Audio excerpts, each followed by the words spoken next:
कलियुग पावन अवतार श्रीमन महाप्रभुर प्रिय परिकर परम पूज्यपाद श्रीमद प्रबोधानंद सरस्वती चरण तार श्री श्री राधारस सुधानिधि ग्रंथे 203 संख्यक श्लोके स्वरूपाविष्ट दशाय श्री श्री राधा माधवेर কোনো সেবা বিশেষের স্ফূর্তিতে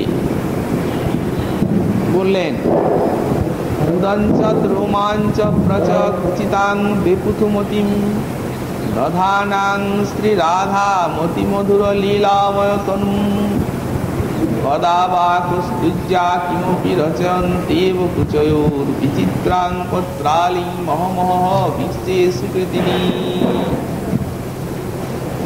ওহো কুচয়ো কস্তুজ্জা বিচিত্রাং পত্রালিং রচয়ন্ত্যেব। শ্রী রাধারানীর কুচ যুগলে কোন কস্তুরীর দ্বারা বিচিত্র পত্রাবলী রচনা করাইয়া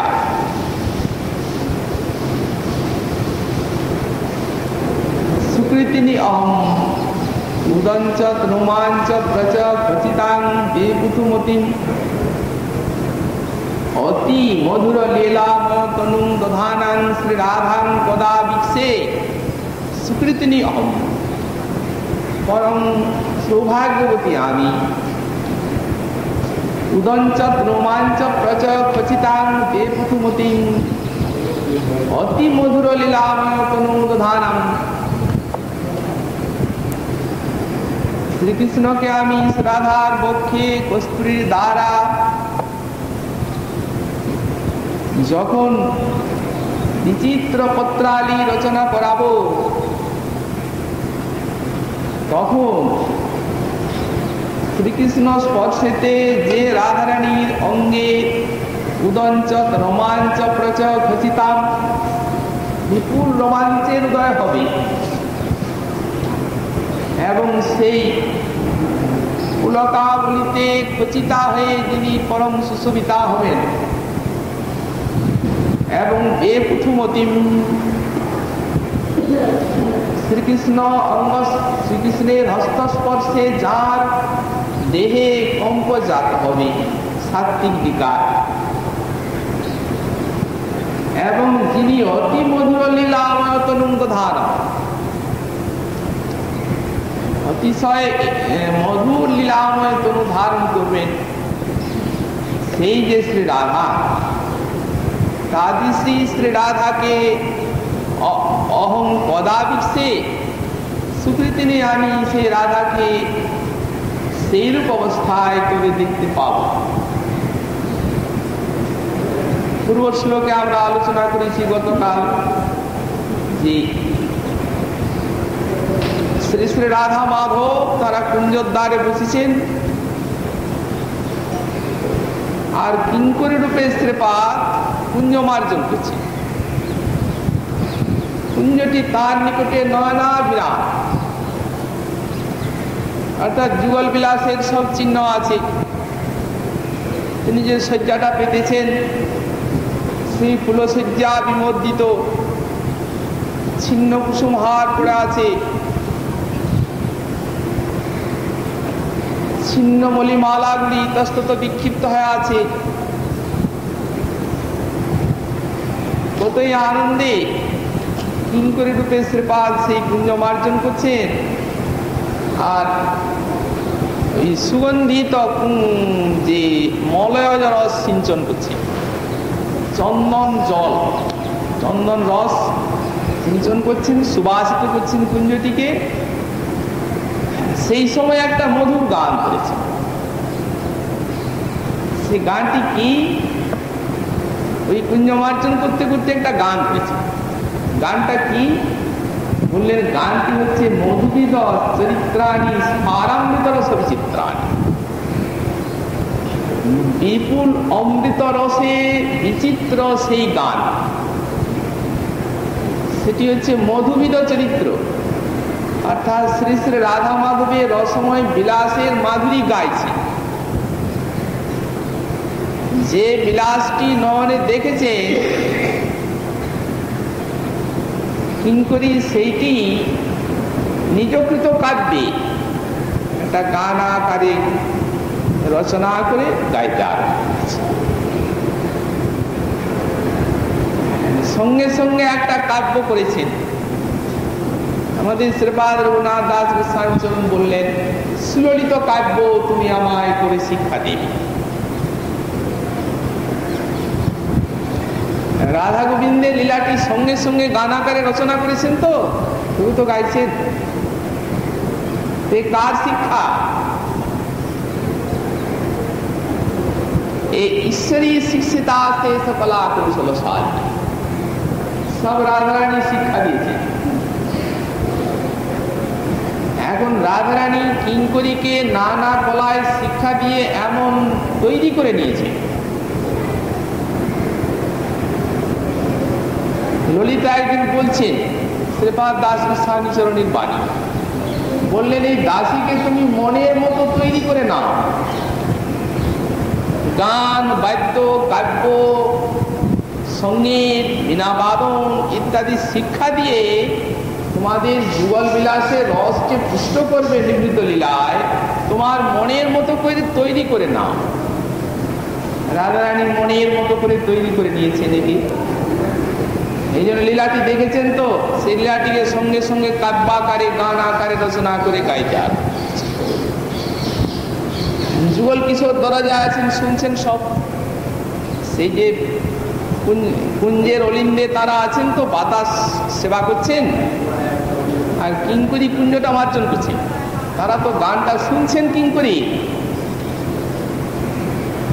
তো সেই গানটি স্ফারামৃত রস বিচিত্রান, বিপুল অমৃত রসে বিচিত্র সেই গান। কার নিকটে অমৃত রস? কিঙ্করী গাইছেন, কিঙ্করীর নিকটে তো বিচিত্র রস নিশ্চয়ই। আচ্ছা, গানের বিষয়বস্তু হচ্ছে পূর্বের লীলাটি। মানিনী রাধারানীর চরণে যখন গোবিন্দ নিপতিত হয়েছিলেন, তার মূলপুচ্ছের চূড়াটি যখন রাধারানীর চরণে লুণ্ঠিত হচ্ছিল, তখন কিঙ্করীর নয়নে হয়েছিলেন তিনি রসঘন মোহন মূর্তি। এই তো তার গানের বিষয়বস্তু। তার নিকটে এটা খুবই ভালো লাগছে এই গান। রাধারানীর চরণে যখন পড়েছেন গোবিন্দ, তখন রাধারানীরও ভালো লাগাই স্বাভাবিক, কারণ তাতে তার উৎকর্ষ আছে। কিন্তু গোবিন্দের ভালো লাগছে কি? গানটা যিনি চরণে পড়েছেন সেই গান গাইছে, এখানে অপকর্ষ তার এতে। তাকেও কি ভালো লাগছে গানটা কিঙ্করীর?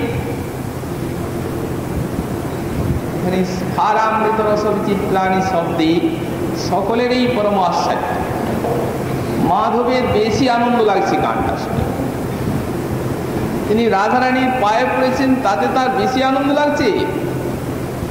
বললেন, দেখুন আমাদের জয়দেব কবি ওই জায়গাটায় থেমে গিয়েছে, অলঙ্কার আগে চলবে না। যখন লিখছেন গীত গোবিন্দ, লিখতে লিখতে ওই জায়গাটায় থেমে গেলেন। মম শিরসি মণ্ডনম, মম শিরসি মণ্ডনম, আমার মস্তকের ভূষণ তোমার ওই চরণ আমার মাথায় দাও, এটি লিখতে হবে। গোবিন্দ প্রার্থনা করছেন, আমার মাথার অলঙ্কার স্বরূপ তোমার চরণ দুটি আমার মাথায় দাও। দেহি পদপল্লব মুদারম, এই কথাটা লিখতে হবে কবিকে। কি করে লেখেন? কারণ সখী ভাবত তার যে ঈশ্বরী, সেই ঈশ্বরীর যিনি ঈশ্বর, এখন তার প্রাণনাথের চরণ, প্রাণনাথের মাথায় কি চরণ দেবেন কি করে? বুঝতে পারছেন না এই কথা কবি। বেলা হয়ে গেল অনেক। পদ্মাবতী বলছে, বসে বসে এত কি ভাবছো কি? দেখো স্নান টান করে এসো, মাথাটা ঠিক করে পরে লিখলেন। তিনিও মনে করলেন ভালোই বলেছে, দৌড় দিয়ে পদ্মাবতীর হাতে গীত গোবিন্দ গ্রন্থটা দিয়ে চলে গেলেন গঙ্গায় স্নান করতে। কিছুক্ষণ পরেই দরজার কড়া নাড়ছে, জয়দীপ পদ্মা পদ্মা খুলো তো। পদ্মা দরজা খুলে দেখছি, তুমি স্নান না করে ফিরে এলে যে?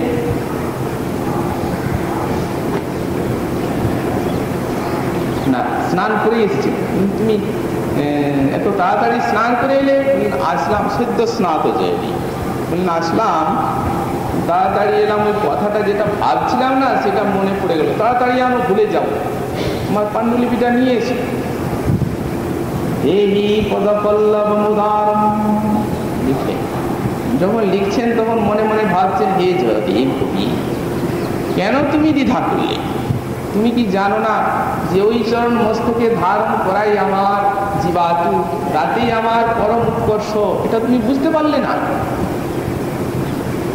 এতটুকু এক কণিকা প্রেম যেখানে, সেখানে যখন আমার অখণ্ড বশ্যতা, আর যেখানে সাক্ষাৎ প্রেমের সেই সুমেরুর মতো প্রেম, সেখানে তো এইরূপ বশ্যতা আমার স্বাভাবিক, এ তো আমার আনন্দ, এটা আমার বিষাদ কোথায়?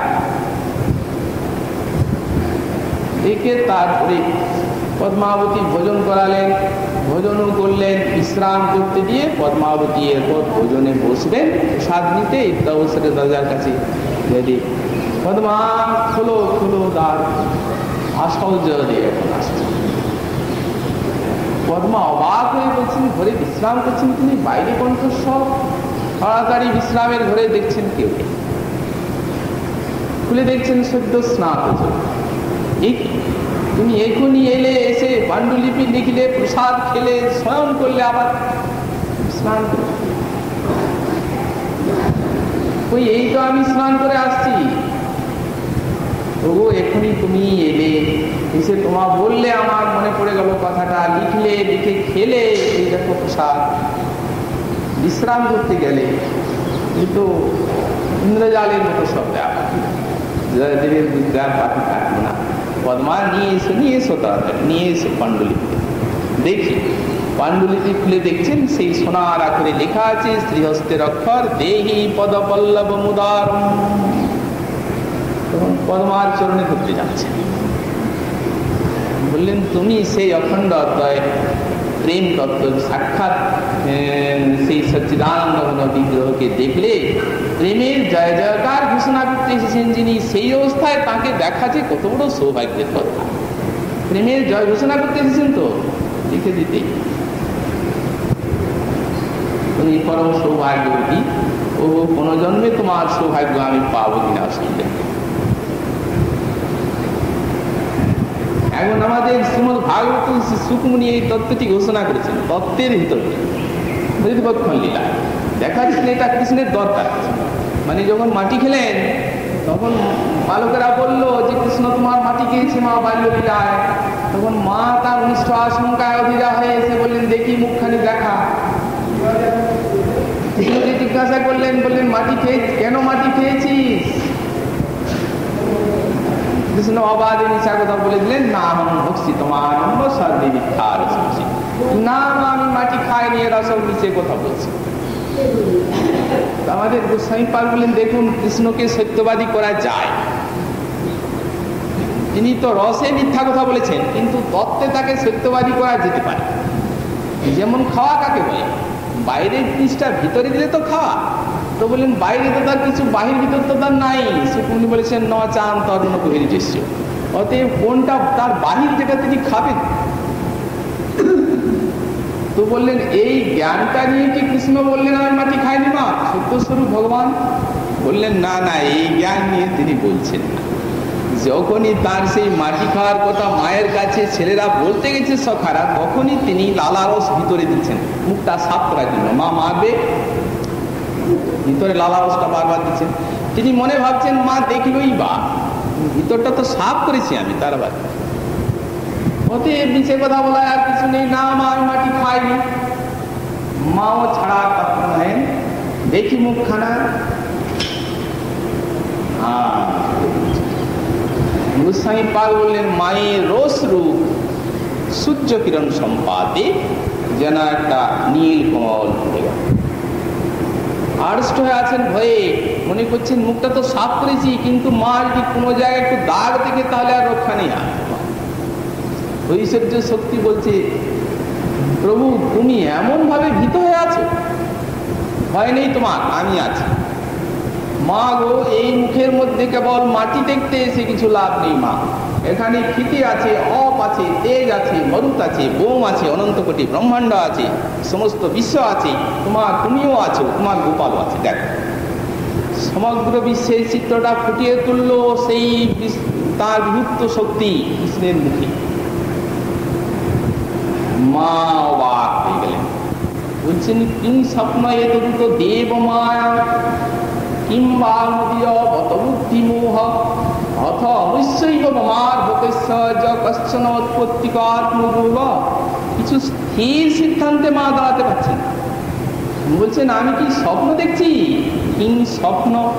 বললেন না, এই তো আমি তাকাচ্ছি। নন কালুশ্বরী ঘুমাইনি তো, জেগে আছে। জেগে জেগে তো কোনো স্বপ্ন দেখে না, স্বপ্ন তো নয়। তাহলে কি আমার উপরে কোনো দেব মায়া? না, আমি একটা সামান্য গোয়াল নিয়ে আমার উপরে আর কি জন্য দেব মায়া আসবে? কিংবা গত মদীয় বুদ্ধিমোহ, তাহলে কি আমার বুদ্ধিমোহ হয়েছে? না না, আমি তো নন্দরানী, এই আমার ঘর, এই আমার গাভী, এই ছেলেরা সব, এই ব্রজধাম সব ঠিকই আছে, এখানে কি বুদ্ধিটা মোহ হলো? ওটিও নয়। তাহলে কেউ কেউ গর্ব ঋষি যে বলে গিয়েছেন অবশ্যই আমার ভবিষ্যৎ, অর্থাৎ এই আমার ছেলে নারায়ণ স্বরূপ নয়, তাহলে কি এরই কোনো ঐশ্বর্য?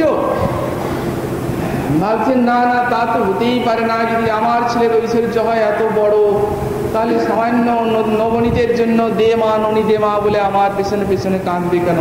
আর ওই তো চোখগুলোতে তার ভয় দেখা যাচ্ছে, মাটি দেখলে আমি মারবো, সেই ভয় চোখে।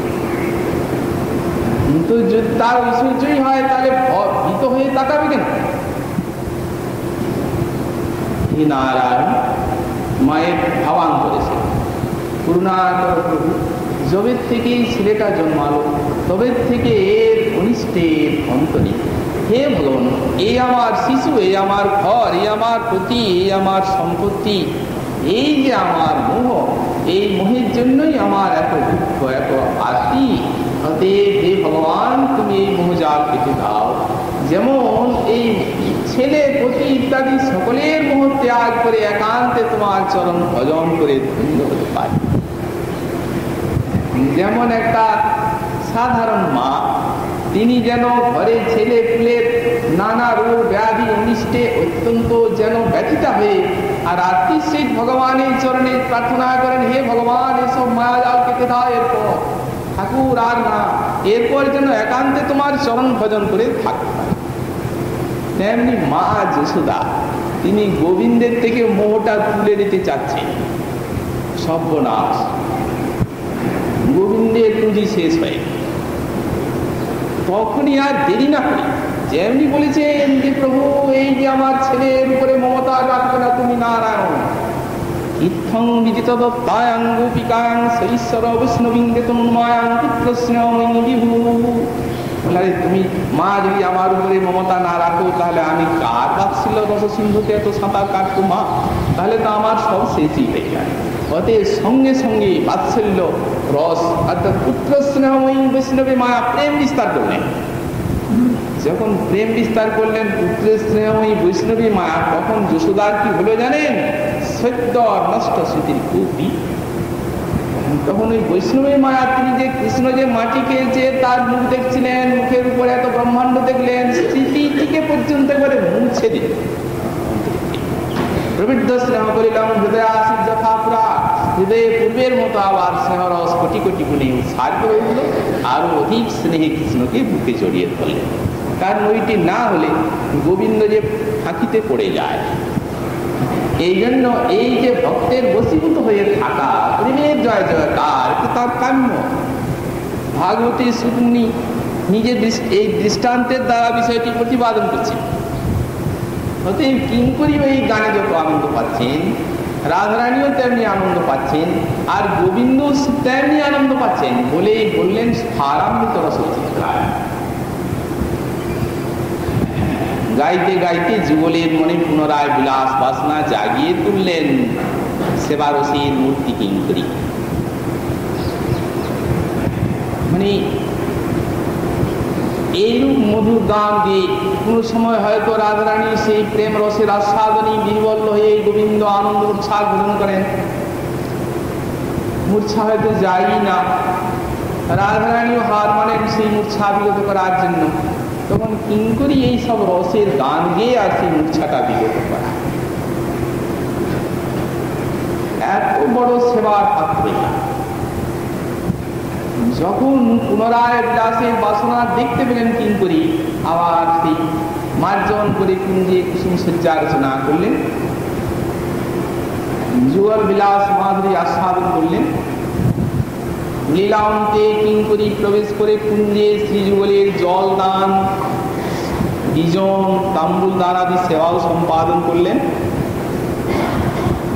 তারপর ইতিপূর্বে সখীগণ এসেছেন, তো যখনই সখীগণ যুগলের মিলন লীলা এরপর কুঞ্জে হবে এটি জানলেন, তখনই সখীগণ হাসতে হাসতে কুসুমচনের ছলে অন্যত্র চলে গেলেন। এখন সেই সখীগণ এবার আসতে পারেন, অনেকক্ষণ হয়ে গেল, তো এরপর সখীগণ আসতে পারেন সেখানে কুঞ্জে। এই জন্য কিঙ্করী বলছেন কি, শ্যাম সুন্দর কি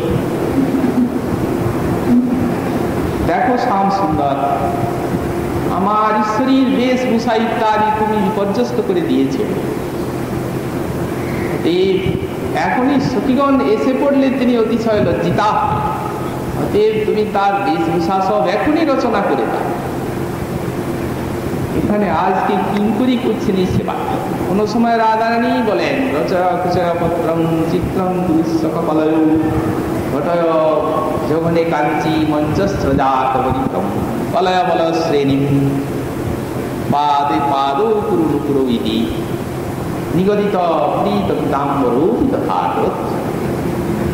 কোন সময় রাধারানী নির্দেশ করেন এই বেশভূষা তুমি রচনা করে দাও। এখন কোন রসবিশেষে আবিষ্ট আছেন শ্রীমতী, এই জন্য কিঙ্করী সুচতরা কিঙ্করী তিনি শ্রী শ্যাম সুন্দরকে আদেশ দিচ্ছেন যে তুমি আমার ঈশ্বরী প্রথমত বক্ষে কস্তুরী পত্র রচনার জন্য বলছেন কস্তুর্যা কিমপি রচয়ন্তি এব কুচয় বিচিত্রাম। শ্রী রাধারানীর বক্ষে কোন বিচিত্র কস্তুরী তিলকের দ্বারা আমি পত্রাবলী রচনা করাবো। পত্রাবলী বিচিত্র কেন?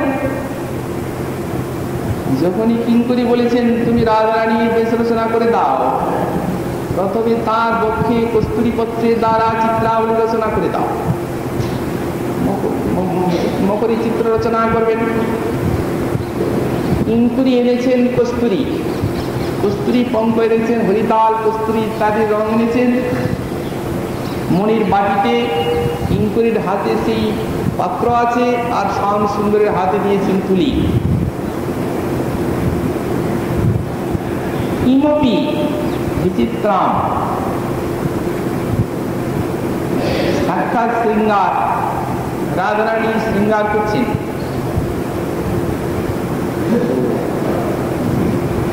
শ্রী রাধারানীর বক্ষ স্পর্শে হাতটা কাঁপছে। যখন এই অবস্থায় নায়ককে পেয়েছেন আমাদের গোস্বামী পাদ, শ্রীমন্দির গোস্বামী পাদ, তখন তিনি শ্রী ভক্তিরসামৃত সিন্ধু গ্রন্থে একে ধীরললিত নায়ক বলে আখ্যান। যেখানে ধীরললিত নায়কের লক্ষণ করছেন সেখানে এই দৃষ্টান্তটি দিয়েছে। পাচা সুচিত সর্বরী অধিকলা প্রাগলকার বিরাট কুঞ্চিত লোচনাং বিরচন অগ্রি সুখিনামসৌ তদবৎসরুহ চিত্রকে নিমকরি পাণ্ডিত্য পারঙ্গত ঐশ্বরং সফলীকরতি কলয়ন কুঞ্জে বিহারং হরি। কুঞ্জে শ্রীহরি বিহার করে তার কৈশোর বয়সকে সফল করছে। কি প্রকারে? সখীগণ সম্মুখে আছে, রাজরানীর পক্ষে কস্তুরী পত্র রচনা করছেন পাণ্ডিত্য পাল, খুব বড় পণ্ডিত। কস্তুরী পত্র রচনায় পণ্ডিত। পণ্ডিত কি করে হলেন? পানিশ্চকম্পে যদি বক্ররেখম মুহুর্বিলম্বন পুরুষা শ্রী বিশ্বনাথ চক্রবর্তী পাদ তিনি কিভাবে কেন পণ্ডিত হলেন? শ্রীমদ গোস্বামী পাদ বললেন পাণ্ডিত্য পাদ। রাজরানীর বক্ষে চিত্রকেলি মকরী রচনায় কৃষ্ণ পাণ্ডিত্য প্রাপ্ত হয়েছে। সেই পাণ্ডিত্যটা কি প্রকার? বললেন পানিশ্চকম্পে, হাতটা কাঁপছে, যদি বক্ররেখা, রেখাগুলি পরস্পর বক্র হয়ে যাচ্ছে, হাতটা কাঁপছে তো, অতএব হস্ত যখন কম্পিত হচ্ছে তোমার রেখাগুলো পরস্পর বক্র হয়ে যাচ্ছে। যতই রেখা বক্র হচ্ছে টুটা ভালো হলো না, এই জন্য মুহুর্বিলম্বন সেটাকে বারবার হচ্ছে। রাজরানীর বক্ষে সেই রেখাকে বুঝছে পুরো সার নিজের বক্র দিয়ে, হাতে দুই হাতে তুলি আছে তো, বুঝবেন কি দিয়ে? নিজের পুরো সার নিজের বক্র দিয়ে বুঝছে, পরমাসক্তি করে আবার রচনা করছে। আর মুখে বাচা সূচিত সর্বরতি কলা প্রাগল ভয়া রাধিকাং ক্রীড়া কুঞ্চিত লোচনাং রচন অগ্রি সুনাম সৌ। রাধার যে রতিকলা বিষয়ক প্রাগল্প কথাগুলো বলছেন নির্লজ্জের মতো, আর রাধারানীকে অত্যন্ত সংকুচিত না করে রাধারানী আহা আর না আর না আর বলে যাচ্ছে। সখীগণের সমক্ষে শ্রী রাধাকে লজ্জাবতী এবং সংকুচিত না করে কৈশোর বয়সকে সুফলীকৃত করছে। শুধু কৈশোর বয়সকেই সুফলীকৃত করছেন না, কিন্তু আমাদের শ্রীপাদ কবিরাজ গোস্বামী চরণ বলছেন এই হরি, এই যে কুঞ্জ ক্রীড়ার দ্বারা কৈশোর বয়স কাম জগত সকল রাসাদি লীলায় তিনি করিল সফল। এই নিরন্তর যে কুঞ্জ ক্রীড়ার দ্বারা রাধারানীর সঙ্গে কৈশোর বয়সকে কামকে এবং সমগ্র বিশ্বকে সফল করেছে। শুধু কৈশোর বয়স যখন শ্রী ললিত মহাপ্রভু নাটকের, শ্রী বিদলভ মহাপ্রভু নাটকের সপ্তম অঙ্কে প্রথমেই দেখা যায় এই অভিমন্যু আসছেন তো পূর্ণমাসীর নিকটে, রাধাকে নিয়ে যাবেন মথুরা, এই জন্য আজ্ঞা আদেশ নিতে। পূর্ণমাসী দেবী বললেন তোমার যে সন্দেহ, একদিন তুমি নিজে শ্রীকৃষ্ণের সহিত তার রাধাকে আগে ধরো, তারপর তুমি তাকে মথুরায় নিয়ে যাও। এই সব মিথ্যে কথা, অসৎ লোকের রটনা।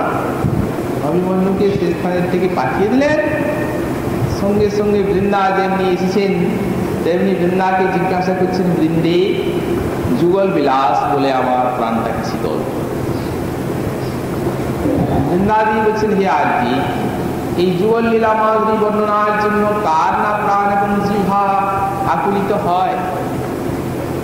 সত্যই বৃদ্ধি হরিদেশ নচিতবতারি সম্মুখরায়ান মধুরাক্ষিলাধিকার অভবিষ্যতি অমৃথা বিসৃষ্টির মকরান্তস্তু বিশেষতস্তুদাত্র।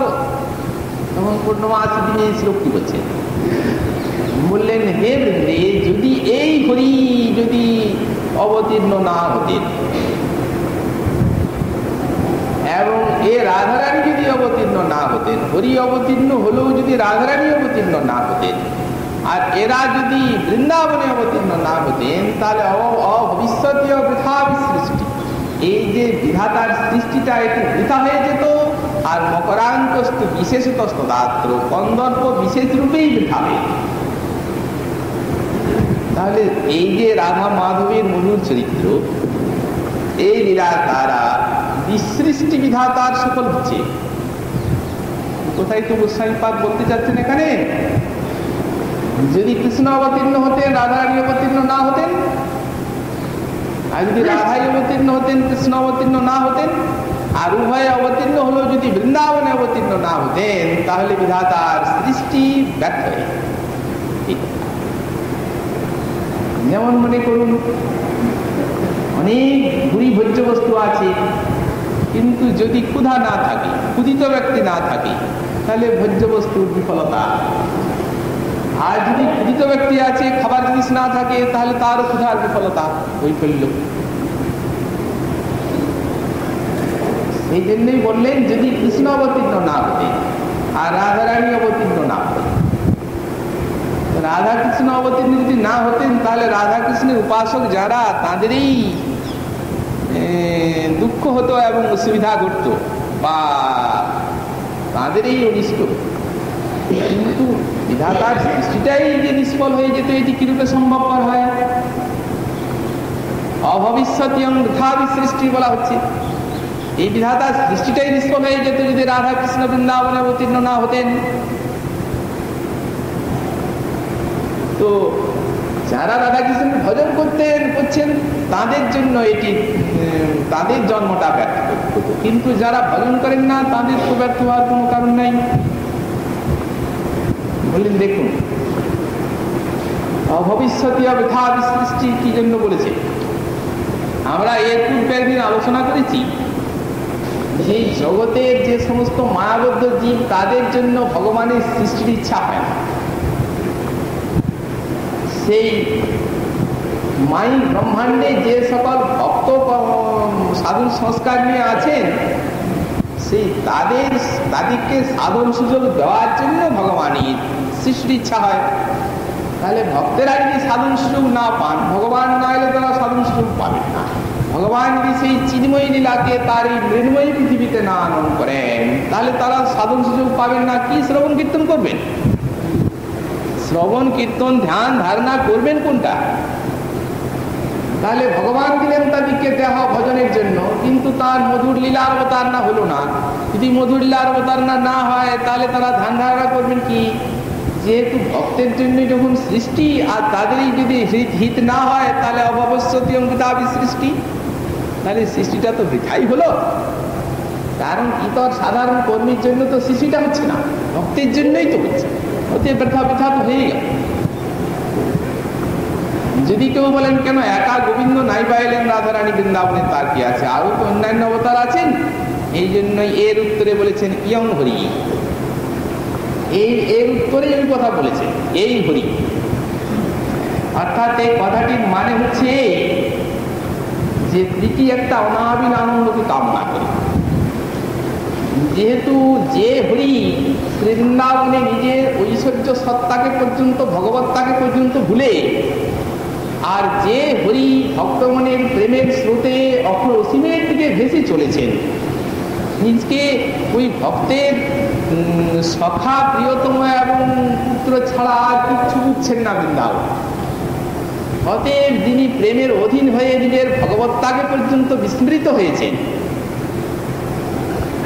প্রীতি এইরূপে একটা অনাবিল আনন্দ কামনা করে যাতে ভগবানকে আমি নিজের করে নিয়ে প্রীতি ভজন করতে পারি আর প্রিয়তম রূপে পেতে পারি। আর যাকে ভালোবাসবো তিনি থাকবেন তো দূরে, আর আমি থাকবো এত দূরে, এটা কি প্রীতি চায়? যেহেতু ভগবানকে যদি ভালোবাসতে হয় তো বৃন্দাবনবাসীগণ যেমন ভাবে ভালোবেসেছেন তেমনি ভাবে ভালোবাসতে হবে। যেখানে ছোট বড় কোনো ভাব নাই, যেখানে উচ্চ নিচ কোনো ভেদ নেই, যেখানে প্রীতি সব ব্যবধান ঘুচিয়ে দিয়ে আর প্রেমের বিষয়বস্তু যে ভগবান এবং প্রেমের আশ্রয়তত্ত্ব যে ভক্ত, উভয়ের হৃদয় দুটিকে গলিয়ে একটি ছাঁচে যেন ঢালাই, এই তো ব্রজরস। অতএব এই জন্যই বলেন অভবিষ্যতি অঙ্কিতাবি সৃষ্টি। আর মকরাঙ্কস্তু বিশেষত স্তাত্র, কন্দর্প বিশেষ করে ব্যর্থ হতো এই লীলা না থাকে। যে লীলাটি কৃষ্ণ করছেন, এই যে রাধারানীর পক্ষে যে চিত্রকে করে রচনা করছেন, এই লীলাটিকে অবলম্বন করে ওই কথাগুলো বলা হয়েছে। আচ্ছা, কন্দর্প বিশেষ করে বৃথা হয়ে কেন? কন্দর্পের বৃথা হওয়ার কি কারণ বিশেষ রূপে? বললেন দেখুন মদনের একটা নিন্দা আছে। কি নিন্দা? জগতের যে এই নায়ক নায়িকা তাদেরকে অবলম্বন করে মদনের যে কার্য, সেটি সজ্জনের দৃষ্টিতে অতিশয় ঘৃণিত। কেন? বললেন যেহেতু এটি পরস্পরে আত্মসুখ বাসনা জাগায়, এই হচ্ছে তার। প্রিয় সুখের জন্য তো কিছু নয়, আত্মসুখ বাসনার জায়গায়। কোন নায়িকা যদি বলেন আমি প্রিয়ের সুখের জন্যই তার শীত মিলন কামনা করি, সেটা ভুল হবে। কারণ যতক্ষণ পর্যন্ত না প্রিয়টি ভগবান হন ততক্ষণ পর্যন্ত ওটা হতে পারে। মানুষ হলে ওটা প্রিয়টি ভগবান হবে। যেহেতু কন্দর্প এখানে মনে করছে এই জন্যই তো সাধু সজ্জনেরা আমাকে ঘৃণা করে। আজ যখন গোবিন্দ আমাকে অবলম্বন করে যখন নির্মল প্রেমের খেলা খেলছেন রাধারানী এবং ব্রজগোপিকাদের সঙ্গে, তখন আমি ধন্য হয়ে গেছি। বস্তুত বৃন্দাবনে কোনো প্রাকৃত কন্দর্পের স্থান নেই, সেখানে অপ্রাকৃত নবীন মদন স্বয়ং গোবিন্দ নিজে। পরবর্তী শ্লোকে আরো ভালো করে এই কথাটা বলবেন। তখন আমরা অপ্রাকৃত নবীন মদন শ্রী শ্যাম সুন্দরের পরিচয় পরবর্তী শ্লোকে ভালোরূপে পাব। এখন এখানে আমরা সংক্ষেপে বলে যাচ্ছি, কিন্তু মদন নিজেকে ধন্য বলে মনে করছে। কেন জানেন? ব্রহ্মা ভগবানের স্তুতি করছেন যখন, তখন বললেন, হে প্রভু, এই ব্রজবাসীগণ যে তোমাকে ঐকান্তিক রূপে ভালোবেসেছেন, এদের ইন্দ্রিয়ের মধ্যে যে আমরা একাদশ দেবতা আছি, আমরা একাদশ দেবতা ধন্য যে এদের ইন্দ্রিয় পাত্রে থেকে আর তোমার রূপ মাধুরী আমরা আস্বাদন করছি। কিন্তু ব্রজবাসীগণের দেহে কি ব্রহ্মা ইন্দ্র ইত্যাদি প্রাকৃত দেবতা আছেন? প্রাকৃত দেবতার ইন্দ্রিয়ের স্থান নেই। মানে মানুষের ইন্দ্রিয়ে প্রাকৃত দেবতাগণ অধিষ্ঠিত হয়ে থাকে। চক্ষু কর্ণ জিহ্বা নাসিকা ত্বক বাক পানি পাল পা উপস্থিত ইত্যাদি সমস্ত ইন্দ্রিয়ে একজন দেবতা আছে। আর যখন আমরা বিষয় ভোগ করি তখন সেই দেবতা সেই বিষয় ভোগটাকে আস্বাদন করে থাকে। এই জন্যই সব জীবের মধ্যে তারা ইন্দ্রিয়ে অধিষ্ঠিত হয়ে আছে। এই জন্যই কোনো জীব যখন সাধন পথে যায় তখন তারা করে কি, তখন যাতে লোকটা সাধন পথে না যায় এই জন্য দেবতারা বাধা দেয়। যেমন কোনো জ্ঞানী যখন জ্ঞান সাধনা করছে তখন সব ইন্দ্রিয়গুলিকে নিরোধ করে আর হৃদয়ে সেই জ্ঞান প্রদীপ জ্বালছে। সে খাবে না, সে দেখবে না, কোনো বিষয় গ্রহণ করবে না, এটা দেবতাকে ভালো লাগে না। যখন বিষয় বাতাস সেই দিকে আসে তখন দেবতা দরজাটা খুলে দেয়, যাও ওর জ্ঞানের আলোটা নিভিয়ে দিলে তবে আবার বিষয় ভোগ করবে। বিষয় ভোগটাই তাদের আনন্দ, সেইটাই তারা চায়। এখন এইভাবে যখন ইন্দ্রিয় থেকে সাধারণের তারা বিষয় ভোগ করে, ব্রজবাসীগণ তো আর বিষয় ভোগ করেন না। ব্রজবাসীগণ ভোগ করেন কৃষ্ণের সৌন্দর্য, শব্দ স্পর্শ রূপ রস গন্ধ, এই তাদের আশ্চর্য। তারা চক্ষু কর্ণ জিহ্বা নাসিকা ত্বক ইত্যাদি দ্বারা কৃষ্ণের সৌন্দর্য মাধুর্য আস্বাদন করেন। এখন ব্রহ্মা বলছেন আমরা যে 11 জন ব্রজবাসীগণের 11টি ইন্দ্রিয়ের থেকে তোমার সৌন্দর্য মাধুর্য আস্বাদন করছি, আমরা ধন্য। কিন্তু বস্তুত ব্রহ্মাদি দেবতাগণ কখনো এদের ইন্দ্রিয়ে নেই। এমনকি একটা প্রাকৃত সাধকের ইন্দ্রিয়ও ব্রহ্মাদি দেবতাগণ থাকতে পারে। যখন কোনো প্রাকৃত সাধক ভজন করেন, ভজন করতে করতে যখন প্রেম হয়ে যায় তখন আর ওরা থাকে না, তখন তো অপ্রাকৃত হয়ে গেল। তখন সেই অপ্রাকৃত দেবতার সংক্রমণ হলো সেই ইন্দ্রিয়। ব্রজবাসীগণের দেহে যে অপ্রাকৃত দেবতা আছেন, এখানে চন্দ্র সূর্য গ্রহ নক্ষত্র তারকা সব চিন্ময়, ওদের সেই চিন্ময় ইন্দ্রিয়ে সেই চিন্ময় দেবতা আছেন, ব্রহ্মাদি দেবতা নেই। কিন্তু ব্রহ্মাদি দেবতাগণ মনে করেন যে যখন আমরা প্রাকৃত জীবের মধ্যে আছি তখন এরা যে আস্বাদন করছেন সেই ইন্দ্রিয় থেকে আমরাও আস্বাদন করছি বলে মনে করেন, নিজেকে গৌরবান্বিত মনে করেন মাত্র, কিন্তু বস্তুত তা নয়। এখন সেই প্রকারে মদন মনে করছে যে আমার যে নিন্দাটা, যখন স্বয়ং ভগবান এত মধুর প্রেমের খেলা খেলছেন আমার সাদৃশ্য নিয়ে, আর যখন সুখ সনকাদি বড় বড় সমস্ত ব্যাসাদি মুনিগণ যখন সব লীলার থেকে এই লীলাকে মহাজনেরা এত প্রশংসা করছেন, তখন আমি ধন্য হয়ে গেলাম, সে নিজে মনে করছে। এই জন্যই এই সমস্ত লীলার দ্বারা জগৎ এবং কন্দর্প আর কৈশোর বয়স সফল হয়ে থাকে। অঙ্কন করছেন শ্যাম সুন্দর, কিঙ্করী তাকে করাচ্ছে। যখন এইভাবে করাচ্ছেন, পত্রাবলী রচনা করা হয়ে গেল, যখন পত্রাবলী রচনা করছেন তখন রাধারানীর অবস্থা বর্ণনা করছেন কিঙ্করী। দেখছেন উদঞ্চ রোমাঞ্চ প্রচয় খচিতান, কৃষ্ণেরই যে সাত্বিক বিকার হচ্ছে তা না, নিজে স্পর্শ করছেন ঈশ্বরীকে, তখন তার অঙ্গ তো সাত্বিক বিকার হচ্ছে, তখন দেখছে নিবিড় পুলক দেখে যাচ্ছে, রাধারানীর দেহে নিবিড় পুলক, এবং সেই পুলকে খচিতা হয়ে স্ত্রী অঙ্গের কি মনোহর শোভা। ভক্তের ধ্যান এই অবস্থা, ধ্যানের দ্বারা ভক্তমান ভাব এই মাধুরী আস্বাদন হয়, প্রাকৃত ভাব নিয়ে এই মাধুরী আস্বাদন করা যায়। আমাদের গোস্বামীপাদ বললেন আমাদের কামনা রাধাপাদ পদ্মকে আশ্রয় করুন। যদি আমাদের আত্মা ওই কান্তিক রূপে এই রসের আস্বাদন চায়, তাহলে যেন আমাদের জাগ্রত স্বপ্ন সুষুপ্তি অবস্থায় রাধারানীর চরণ জ্যোতি আমাদের হয়ে যায়। জাগ্রত স্বপ্ন সুষুপ্তি সুস্ফুরু তুমি রাধা পদাব্জ ছটা বৈকুণ্ঠে নরকে ধবা মনোরতির নান্যাস্তু রাধারণা। বিশ্বকে ভুলে যেতে পারে। গোস্বামীপাদ বলছেন জাগ্রত অবস্থায় লোক যেমন জগৎকে দেখে, জগতের বিষয় ভোগ করে, আমি তেমনি জাগ্রত অবস্থায় শ্রী রাধারানীকে ভাববো এবং শ্রী রাধারানীর পদাব্জ ছটাই আমার চিত্তে অন্তরে বাহিরে স্ফুরিত হবে। বিশ্বের সঙ্গে আমার সম্পর্ক সম্বন্ধ থাকবে না, জগৎ সম্বন্ধে আমি ঘুমিয়ে যাব। এখন স্বপ্ন অবস্থায় রাধারানীর চরণ মাধুরী আমার চিত্তে জাগবে। স্বপ্নটি হচ্ছে জাগ্রত অবস্থার একটা ছবি, অর্থাৎ আমরা জাগ্রত অবস্থায় যে ভাবটি আমাদের চিত্তে বিশেষ গভীর রূপে রেখাপাত করে, রাত্রে স্বপ্নে সেইটি দেখা যায়। এটি হচ্ছে প্রাকৃত জগতের রজতম গুণের স্বপ্ন, কিন্তু ভক্তেরা এদের স্বপ্ন দেখেন না। যারা ডুবানো স্মৃতি সাগরে ভাসমান, তারা চারিদণ্ড শ্রুতিকার থাকে, স্বপ্নে রাধা কৃষ্ণে দেখে, এককাল ব্যর্থ হয়ে যায়। এখন যখন জাগ্রত অবস্থায় বলছেন ওই কান্তিক ভাবে রাধারানীর চরণ চিন্তা করব, তখন স্বপ্ন রাধারানীর চরণ চিন্তাই আমার অন্তরে এসে উদিত হবে। এমনকি সুষুপ্তি দশা, কোনটা? তিনটা দশা, জাগ্রত, স্বপ্ন, সুষুপ্তি। সুষুপ্তি মানে গাঢ় নিদ্রা, স্বপ্নবিহীন নিদ্রা। তখন প্রাজ্ঞ চৈতন্যকে সাক্ষী করে আর একটা নিরামিল আনন্দ ভোগ করে, সেটি আমরা কিরূপে জানি? বলেন যখন ঘুম ভেঙে যায়, তখন সেই সুষুপ্তির থেকে জাগ্রত ব্যক্তি বলেন সুখমহ সাক্ষী, আমি কি আরামে ঘুমিয়েছিলাম। এখন ওই যে আরামে ঘুমিয়েছিলাম কথাটি বলছি, তার একটা সুখ ভোগ করেছে সে সুষুপ্তি দশায়। তো বললেন তেমনি সুষুপ্তি অবস্থা যখন আমার ভেঙে যাবে, তখন আমার মনে যেন উদয় হয়, আহা রাধারানীর চরণ জ্যোতি কি সুন্দর। এইরূপ জাগ্রত স্বপ্ন সুষুপ্তি দশায় রাধারানীর পদাব্জ ছটায় আমার চিত্তে জাগরিত হয়।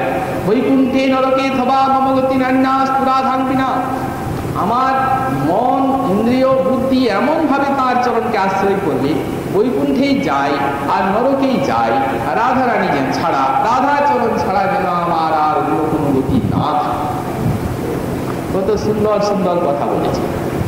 অন্তত এই বাণীগুলিকে ধ্রুবতারার মতো লক্ষ্য করে সাধককে সাধন হতে চলবে।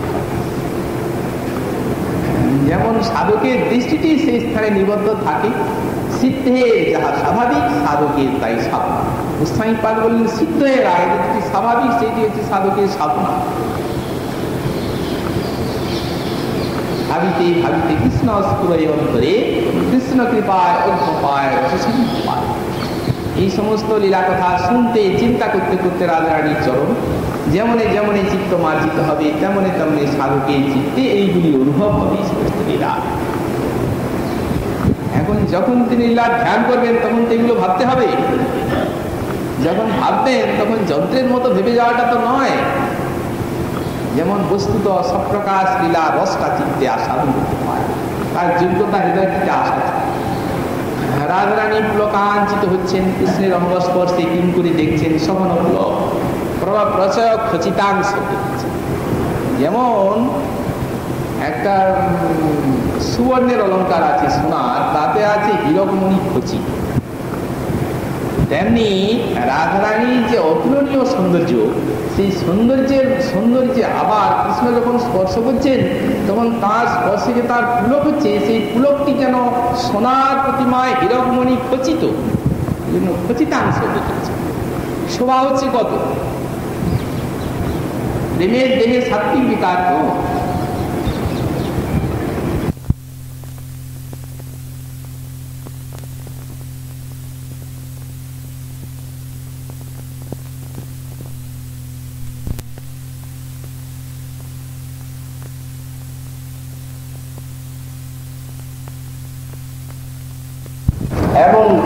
জিহ্বা রাধা নাম সুধা রসং রসয়িতুম জিহ্বাস্তুমে বিহ্বলা। যখন নিরবচ্ছিন্ন শ্রেষ্ঠ রাধারানীর স্মৃতি সুধায় আমার চিত্তমগ্ন থাকবে, কখনো আমার জিহ্বা রাধারানীর নাম রসে মগ্ন থাকুক। রাধা নাম সুধা রসং রসয়িতুম জিহ্বাস্তুমে বিহ্বলা। পাদং তৎপদাঙ্কিতাসু চরতাং বৃন্দাবনী বিধিষু। আর আমার চরণ যুগল বৃন্দাবনের বনে বনে বিহার করুক। যখন আমার চরণ বৃন্দাবনে বিচরণ করবে, তখন এটি যে রাধারানীর পদাঙ্কিত ভূমিতে আমি আছি, এই স্মৃতি যেন আমার অন্তরে জাগরুক থাকে। রাধার বিহার ভূমিতে আছি, এই অনুভূতি কই? সর্বত্রই রাধারানীর চরণ প্রসারিত হয়ে আছে ব্রজের ভূমিতে।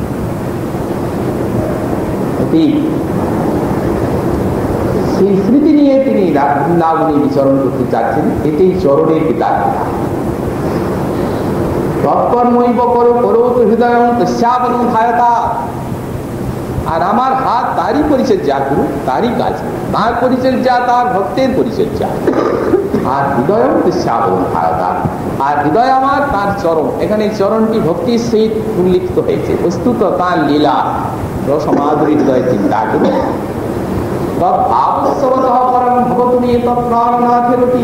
তাহলে শ্রীপাদ আপনি রাধারানীর সমস্ত ভজন করবেন, গোবিন্দের ভজন কি আপনি করবেন না? বললেন করব, তবে রাধারানীর ভাবোৎসবে আমার গোবিন্দের চরণে প্রীতি হোক।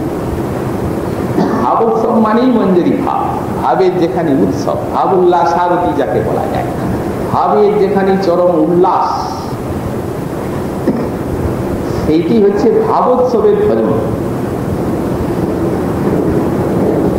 অর্থাৎ এদের নিষ্ঠাটি হচ্ছে শ্রীকৃষ্ণের চরণে, যে আমার ঈশ্বরী হন বৃন্দাবনেশ্বরী, আর প্রাণনাথ বলি আর প্রাণনাথ বলি গিরিধারী ভজন। অতএব রাধারানীর ভাবোৎসবে যেন গোবিন্দ চরণে আমার রতি হয়, এর প্রার্থনা করেছে। আরো বলেছেন রাধা কে নিকুঞ্জ সুচরণ রাধা বিরাম উচ্চারণ। রাধা রানী নিকুঞ্জ কেলিতে বিহার করবো, রাধা নাম উচ্চারণ করবো, তারপরে রাধারই পরিচর্যা করব নিরন্তর। এইভাবে শ্রুতি শেখর পরিচর্যা চরণ, অর্থাৎ শ্রুতিগঞ্জ যা কল্পনাও করতে পারিনি, এইভাবে আমি বিচরণ করবো রাধা কৃষ্ণের মানুষ পরিচর্যা। সেবা করছে, সেবা করে আর বাহিরের সমস্ত ভজনাঙ্গগুলিও কামনা করছে। গোসাই পাদ বলেন বাহ্য অন্তর ইহার দ্বৈত সাধন, বাহ্যে সাধন দেহে করে শ্রবণ কীর্তন, মনে সিদ্ধ দেহ করিয়া ভাবন, রাত্রি দিন চিন্তে প্রদীপ স্নেহ। এখন মানস পরিচর্যা, মনের পরিচর্যা হচ্ছে মনে মনে সেবা, ভক্তির সহযোগিতা, ভক্তির সহযোগ বা সম্পর্ক লাভ করে এই মানুষ পরিচর্যাটি এমন মধুময় হয়েছে, সবই বাস্তবে রূপায়িত হয়ে থাকে, যদিও এটি কল্পনা করে যাচ্ছেন সাধক। তারও দৃষ্টান্ত দেখুন সিদ্ধ হওয়ার চরিত্রে। তিনি মনে মনে আতরের শিশি নিয়ে যাচ্ছেন মানুষ গঙ্গার ঘাটে। শ্রী শ্রী রাধা মাধব স্নান করছেন, তাদের অঙ্গে মা খাবেন। মনে মনে ইনকরি রূপে ভোজন করতে শশা যেখানে বৈষ্ণবেরা বসে আছেন সকল বৈষ্ণবেরা নাম করছেন, মনে মানুষ চিন্তা করছেন। মানুষ চিন্তায় কিঙ্করি রূপে রাধা গোবিন্দের সেবার জন্য একটা আতরের শিশি নিয়ে যাচ্ছেন। রাধা গোবিন্দ মানুষ গঙ্গায় স্নান করছেন জলকেলির পর। আতর মাখাবেন, তারপর স্নান হবে যুগলে মনে মনে। তারপর সহসা একটা অপূর্ব সদ্গন্ধি স্থানটা ব্যাপ্ত হয়ে গেল। বৈষ্ণবেরা জিজ্ঞাসা করছেন, বললেন বাবা এমন গন্ধ থেকে আসছে বলুন তো? ভাই আমি অতি দুর্ভাগা, আমার অনিষ্টের সেবার জিনিস নষ্ট করে ফেললাম। ওই রাধা মাধব স্নান করছেন, তো স্নান করে যখন আসছেন আতর মাখাবেন, তখন মানুষ চিন্তায় কিঙ্করি রূপে মাধুর্য দেখে এত আবিষ্ট হয়ে গেছে কিঙ্করির দেহ, যে ওই জর্জাইট হয়েছে আর হাতের থেকে আতরের শিশিটা পড়ে গেল। যেমনি আতরের শিশি পড়ে গেল, ভেঙে গেল আতরের শিশি, সেই অন্তর্জগতে তার মানস পরিচর্যার আতরের গন্ধ বাইরে বৈষ্ণবগণকে আমন্ত্রিত করে। আশ্চর্য ভক্তি শক্তি করে। ভাই কাঁদছেন, ভাই আমি অভিষ্টের ঈশ্বরীর সেবার নষ্ট করে ফেললাম, অযোগ্য, আমি সেবার যোগ্যতা নেই, আমার হাতের থেকে তাদের সেবার আতরের শিশিটা পড়ে নষ্ট করে গেল। চিন্তা করে দেখুন কি ব্যাপার। মানস পরিচর্যার ভিতরে একটা ভাগবতী ভক্তির শক্তিতে একটা অপূর্ব অনুভূতি লাভ অন্যেরও হলো। আমাদের শ্রীনিবাস আচার্য প্রভুর চরিত্রে দেখা যায়, একদিন মানস পরিচর্যা করতে করতে ডুবেই গেলেন, আর বাহ্য ফিরে আসলেন। 2-3 দিন অতীত হয়ে গেল, বৈষ্ণবেরা চিন্তিত হয়ে পড়লেন, তাহলে কি তিনি দেহ রক্ষা করলেন? এর অন্তরের কথা জানেন, দেহ রক্ষার তো কোনো লক্ষণ নেই, অথচ সমাজ বসে আছে। রামচন্দ্র কবিরাজকে ডাকা হলো, তিনি এলেন, তিনি তার নিকটেই একটা বস্ত্র আবৃত করে বসলেন, বসে আর নিজের সিদ্ধ স্বরূপকে চিন্তা করে সেই লীলারাজ্যে চলে গেলেন। সেই সূত্র ধরে লীলারাজ্যে চলে গিয়ে দেখছেন যে রাধাকৃষ্ণ স্নান করতে করতে রাধারানীর কানের কুণ্ডল পড়ে গিয়েছে। এখন কানের কুণ্ডল পড়ে গিয়েছে, শ্রীপাদ সেই নিজের শ্রী শ্রী আচার্য প্রভু সিদ্ধ স্বরূপে সেই কুণ্ডল খুঁজে খুঁজে হারান, পাচ্ছেন না। এদিকে দিনের পর দিন কেটে যাচ্ছে, তারপর তিনি আরম্ভ করলেন তার সঙ্গে খুঁজতে। ঠিক দেখলেন তিনি তো নিচে ডুব দিয়ে খুঁজছেন, আর ইনি দেখছেন জলে মোটেই পড়েনি কুণ্ডলটা, মানে একটা কমলের পাতার উপরে পড়েছে, আর তার উপরে আরেকটা পাতা হাওয়ায় এসে তাকে ঢাকা যাচ্ছে। পাতলা কুণ্ডল কমলের পাতার উপর পড়েছে, আরেকটা পাতা বাতাসে এসে ঢাকা দিয়ে মাঝখানে কুণ্ডলটা আছে। তিনি সেই পাতায় খুঁজতে, তুমি তো জলে ডুবি দিয়ে খুঁজছেন, মনে করছেন নিচে কুণ্ডলটা পড়ে গেল জলে, কিন্তু পাতায় আটকে আছে, কুণ্ডল জলে পড়েনি। পাতার ভিতরে যখন কুণ্ডলকে পেলেন, তখন সেই কুণ্ডল তাকে সিদ্ধ স্বরূপে এনে যখন দিচ্ছেন, তখন দুইজন কোলাকুলি করে রাধারানীর কানে পড়ালেন। তারপর বাহ্য এলো, একসঙ্গে উঠে এলি। সিদ্ধ বাবারও 7 দিন কেটে গিয়েছিল জলের মধ্যে, কিছুই বুঝতে পারেননি। ওইভাবে যেহেতু গোস্বামীপাদ দৃষ্টান্ত দিয়েছেন যে মনের ফিরে সেই প্রতিষ্ঠানপুরের ব্রাহ্মণের বাহিরের আঙুল ঘুরে গিয়েছিল মানস পরিচর্যা। এই অভূতপূর্ব মানস পরিচর্যা অলৌকিক ক্রিয়া সাধকের উপরে। এখন সাধক লীলাস্মৃতির ভিতরে তার সাধিষ্ঠ দেহে যখন যে চিন্তা সেবা সেই পরিচর্যা চিন্তাগুলি করে যান, সাধনী ভাবিতে যাহা সিদ্ধ দেহি পাবে তাহা মাত্র সেই যা অপরকে সাধন রীতি পাকিলে সে প্রেম ভক্তি ভকতির লক্ষণ তৎপ্রসার। যুগল বিলাসস্মৃতি সার ঠাকুর মহাশয় বলেছেন, যুগল সাধন স্মরণ লীলা ইহাতে না কর হেলা কায় মনে করিয়া সুসার। তো কায় মনে করিয়া সুসার ঠাকুর মহাশয় কেন বললেন? মনে সুসার করলেই তো হলো স্মরণ লীলাটা, কায়ে আবার কি স্মরণ হবে? মনেই স্মরণ হবে। ঠাকুর মহাশয় কেন বলেন কায় মনে করিয়া সুসার? বড়ই কঠিন তার এই প্রেম ভক্তি, এই যে চন্দ্রিকাটি। এই ব্রজে আমাদের একটা সত্য ঘটনার কথা উল্লেখ করি, যে খুব বড় বিদ্যান লোক, তিনি উচ্চ পদাধিকারী ছিলেন আগে, তারপর কর্মজীবনে তিনি অবসর প্রাপ্ত হয়ে বৃন্দাবনে ভজনের লালসায় আসে। এক মহৎ বৈষ্ণবের চরণাশ্রয় করলেন, তার নিকটে দীক্ষা শিক্ষা নিলেন। তারপরে গুরুদেব তাকে দিলেন, বাবা প্রেম ভক্তি চন্দ্রিকাটা রোজ পড়ো। প্রেম ভক্তি চন্দ্রিকা পড়েন, গুরুদেবের কাছে আসেন, গুরুদেব জিজ্ঞাসা করেন, বাবা প্রেম ভক্তি চন্দ্রিকা পড়ছো তো? বললেন হ্যাঁ প্রভু পড়ি। বুঝছো তো? যেমনি গুরুদেব বলেন বুঝছো তো, তেমনি তার মনে হয় যে আমি এত বড় বিদ্বান, প্রভু বোধহয় আমার এটা বারবার ভুলে যান। কারণ আমি এত বড় বিদ্বানের একটা সামান্য একটা বাংলা পদ্য গ্রন্থ আমার না বুঝবার মধ্যে কি যে আছে, এটা তিনি প্রভু বোধহয় ভুলে যান। এখন মনে এরকম চিন্তা করেন, আর বাহিরে বলেন হ্যাঁ প্রভু সবই বুঝি। ওই কথাটি শুনেই গুরুদেব মনে করেন কিচ্ছু বুঝে এর আবার যখন আসেন, বাবা প্রেম ভক্তি চন্দ্রিকাটা পড়ছো? হ্যাঁ প্রভু পড়ছো। বুঝছো তো?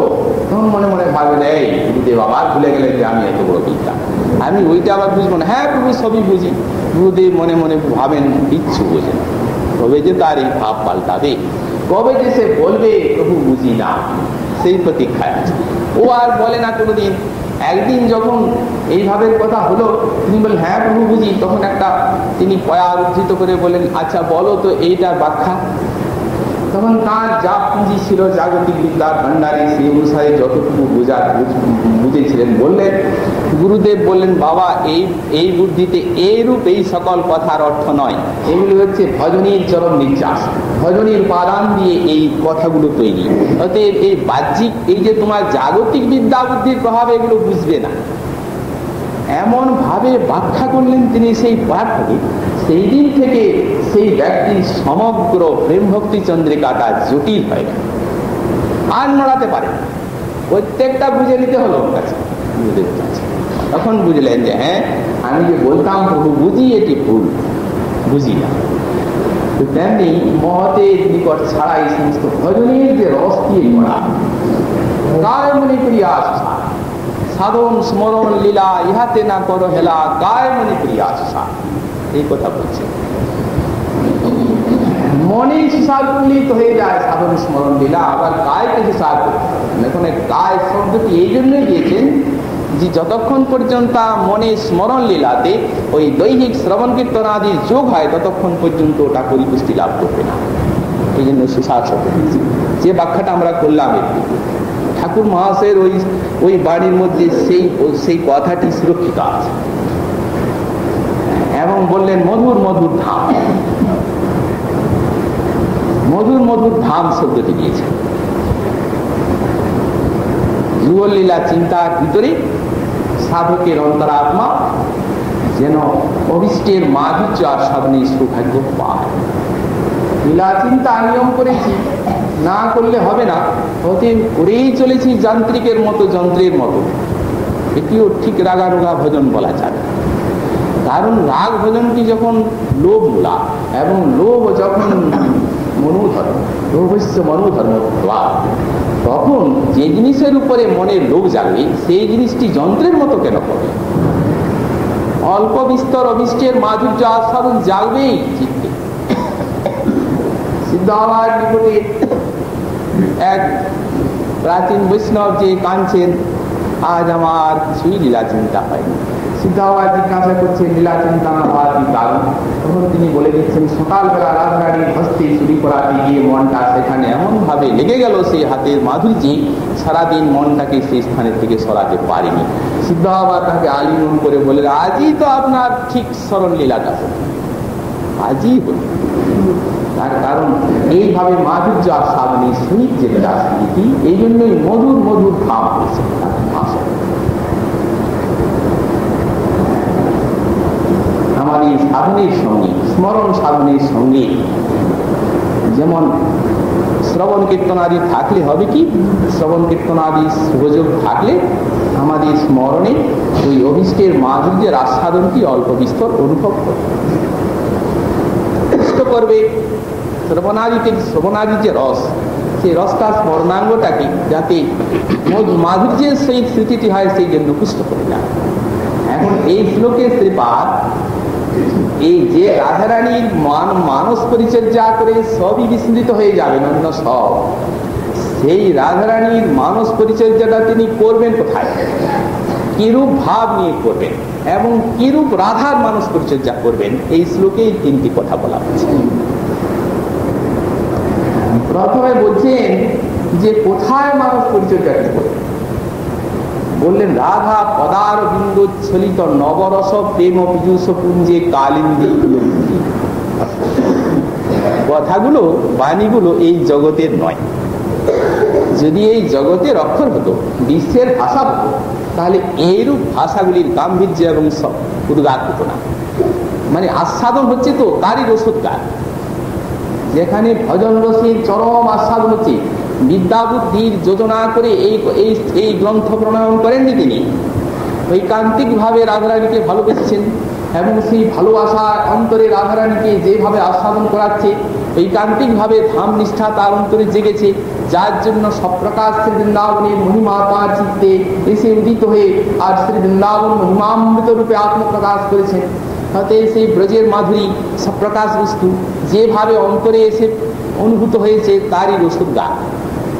রাধারানীর মাধুরী সব প্রকাশ বস্তু যেভাবে অন্তরে আস্থায়িত হয়েছে অনুভূত হয়েছে তারই রসদ গান।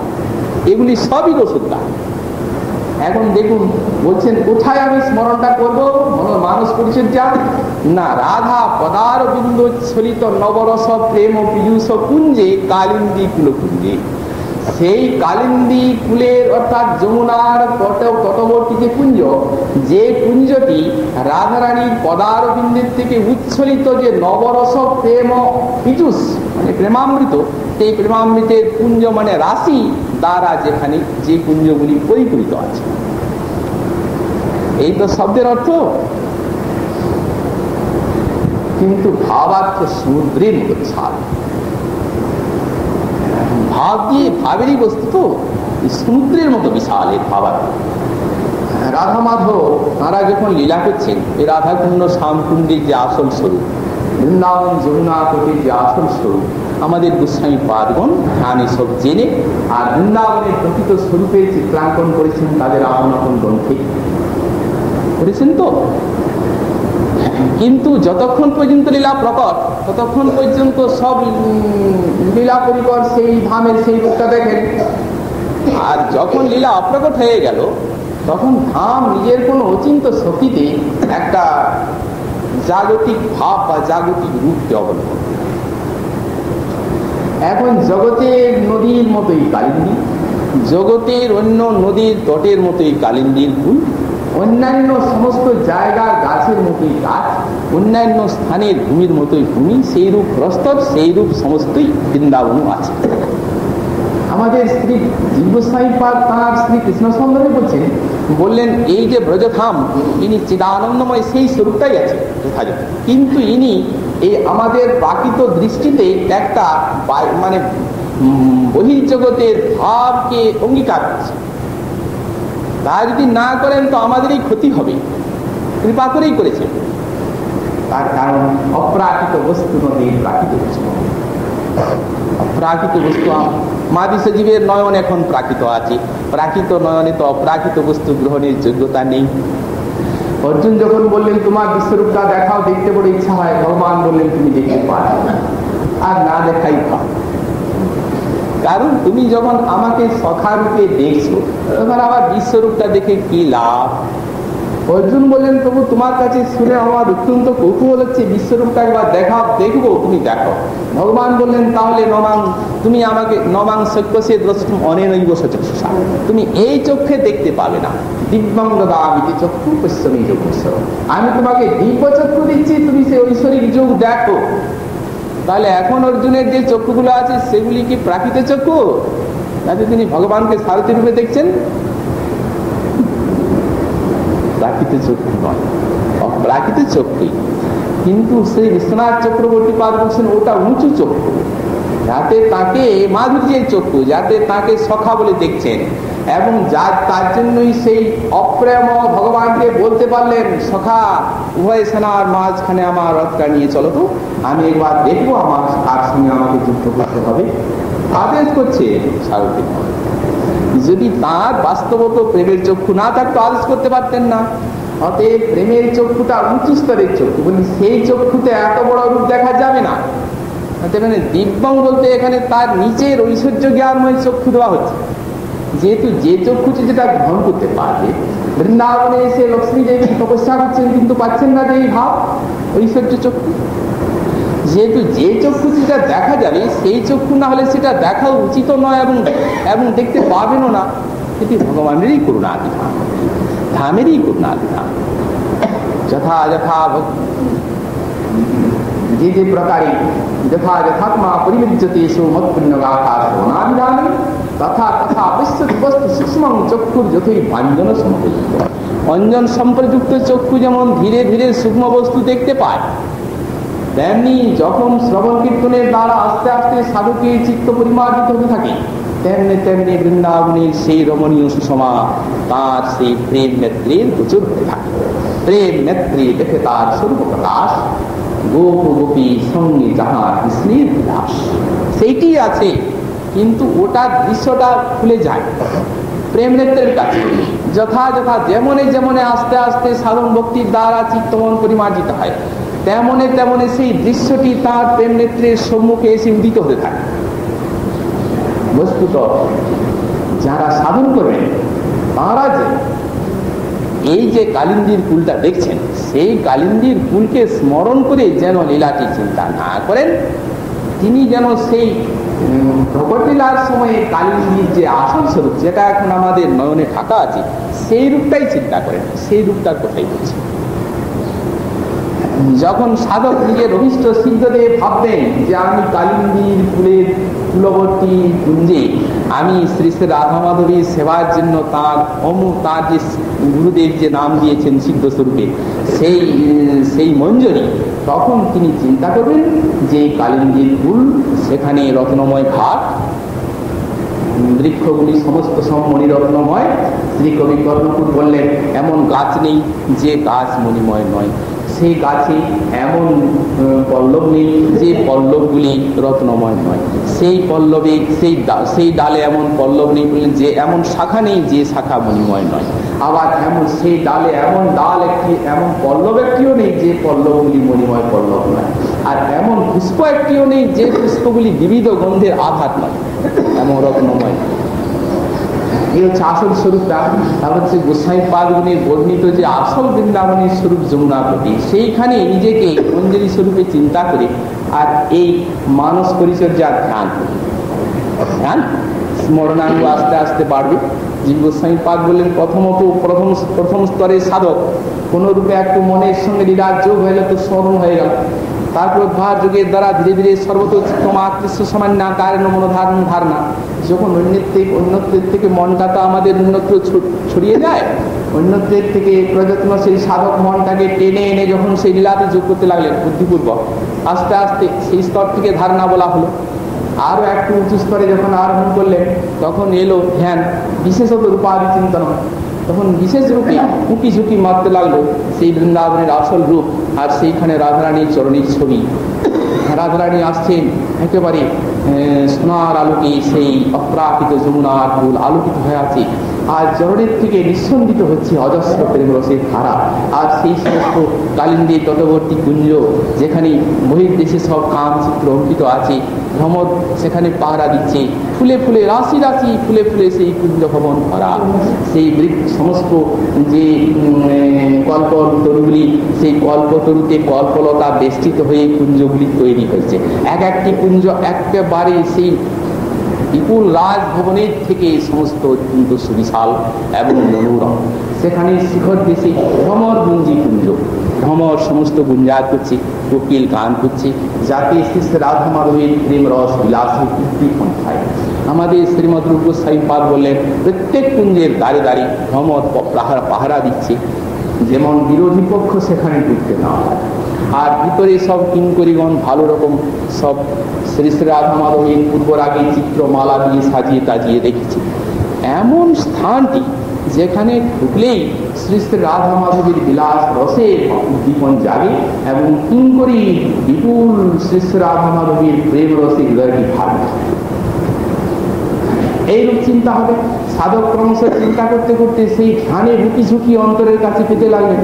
তখন তার স্তরটি হলো ধ্যান, তারপরে হলো ধ্রুবানুস্মৃতি। তৈলধারাবৎ অবিচ্ছিন্ন স্মৃতি ধ্রুবানুস্মৃতি, এটি ভাব বা রতি না এলে হয় না। তখন তৈলধারা, তখন সাধকের নিজেরা কিছু করছে, তখন লীলা তাকে এমন পেয়ে বসেছে, তিনি বুদ্ধিপূর্বক মনটাকে যদিও বাহিরে আনতে চাচ্ছেন, কিন্তু লীলা তাকে ছাড়ছে। এখন লীলা তাকে ছাড়ছে, এখন সপ্রকাশ লীলা ওই সুধা তরঙ্গের মতো তার অবিচ্ছিন্ন তৈলধারা ধ্রুবানুস্মৃতি। তারপরে সেটি আবার বেড়ে সমাধি হয়ে গেল। সমাধি কি? সেটিকে স্ফুরণটি হচ্ছে এটা সমাধি। শ্রীমদ জীব গোস্বামী পাদ বললেন, সমাধি তো জ্ঞানী সমাধির মতো ভক্তের সমাধি নয়। ভক্তের সমাধি হচ্ছে সাক্ষাৎ লীলাসেই দর্শন, নিজেকে ভুলে যাওয়া। তখন দেহটা ভুল হয়ে গেল একেবারে, হিম করে ঢুকে লীলাতে যেন প্রবেশ হয়ে গেল। কিন্তু বাস্তবে তো সেটা দর্শন নয়, সেটা সমাধি, সেটিকে স্ফূর্তি বলা যায়, সাক্ষাৎকার ভ্রম। এটি হচ্ছে স্মরণের চরম স্তর সাধকদের। সাধক মানে তখন তিনি প্রেম পেয়ে গেছে, প্রেম না হলে স্ফূর্তি হয়। ভাব স্তরে ধ্রুবানুস্মৃতি হলো, আর প্রেম স্তরে হবে স্ফূর্তি।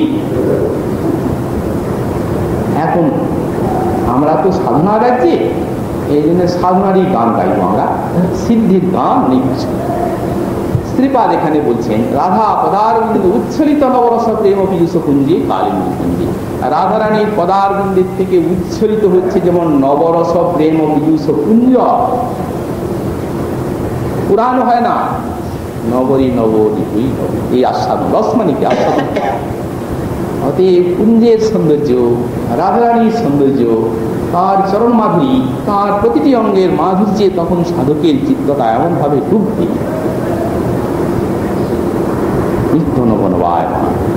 জন্ম অবধি হম রূপ নেহার নয়ন তীর লাখ লাখ যুগ দিয়ে লাখ বহু হিয়া লাগে। সেই অবস্থা, সেই যে রস যখন চিত্তকে এসে আক্রমণ করবে, আমাদের শ্রীমৎ জীব গোস্বামী পাদ বললেন হে রাধা মাধব মাধুরী, তুমি আমার চিত্তকে আক্রমণ করো, যেন তোমার কাছ থেকে আমার চিত্তটা অন্যত্র আর ছাড়া হয়ে যেতে না। আক্রমণ শব্দ বলেছেন, আক্রমণ। কেউ যদি আক্রমণ করে তার কাছ থেকে জোর করে নিজেকে মুক্ত করা যায় না। অতএব গোস্বামী পাদ রাধা মাধব মাধুরী কর্তৃক আমার চিত্ত আক্রান্ত, যেন রাধা মাধব মাধুরী আমার চিত্তকে কোনোদিন না ছাড়ে।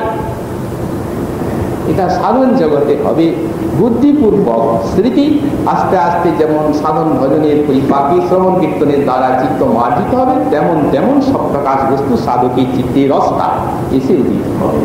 অতএব এখানে ওই কালিন্দীর যে আসল রূপটা গোস্বামী পাদগণ যা বর্ণনা করেছেন, সেই আসল রূপটা অন্তরে কবে জাগবে, সেইখানে হবে লীলা স্মৃতিটি।